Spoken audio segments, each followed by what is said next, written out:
ఈరోజు అమరావతి మోడల్ ఏంటి? ఏం పెట్టావు డబ్బులు ఖర్చు? ప్రతి ఒక్కరు అంటున్నాడు, ఒక ఊర్లో పని కాకపోతే ఈ డబ్బులు తీసి ఖర్చు పెట్టామంట. కనీసం ఒక మనుషులకు కావాల్సింది మినిమం కామన్ సెన్స్ అయినా ఉండాలి. కాదని అడిగేది నీకు నష్టం ఏంటంటున్నా. ఆ భూమి రైతులు ఇచ్చారు, రాష్ట్రానికి కట్టాము, నీకెందుకు అంత వస్తుంది?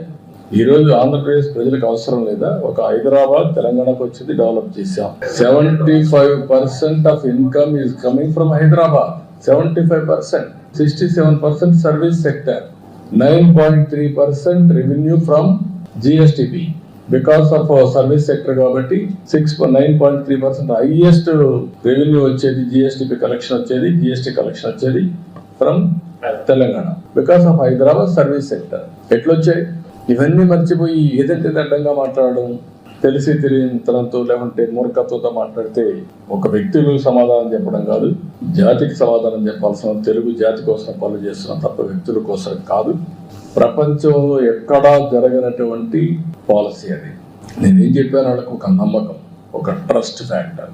I gave a trust. మీ భూమి మీరు ఇవ్వండి, it is a win win situation. మీరు ఒక విధంగా చెప్పాలంటే రాజధానికి మీరు త్యాగం చేస్తున్నారు, మీరైతే నష్టపోరు. ఒక సెంటిమెంట్ ఉంటుంది మీకు, మా పూర్వీకుల నుంచి ఈ ల్యాండ్ ఉందని. మీ పూర్వీకుల నుంచి ఈ ల్యాండ్ ఉంది కాబట్టి ఇక్కడే కూర్చుంటే మీరు ఇప్పటికి ఇట్లా ఉంటారు. రాజధానికి ఇస్తే చరిత్ర తిరగరాస్తారు, మీ జీవితాలు కూడా మెరుగుపడతాయని చెప్పారు. ఒక నమ్మకం ఇచ్చారు, కొంత సఫర్ కూడా అయ్యారు. 29,000 మంది రైతులు, 34,000 ఎకరాలు ల్యాండ్ పూలింగ్లు ఇచ్చిన చరిత్ర ఒక్క అమరావతికి వచ్చింది.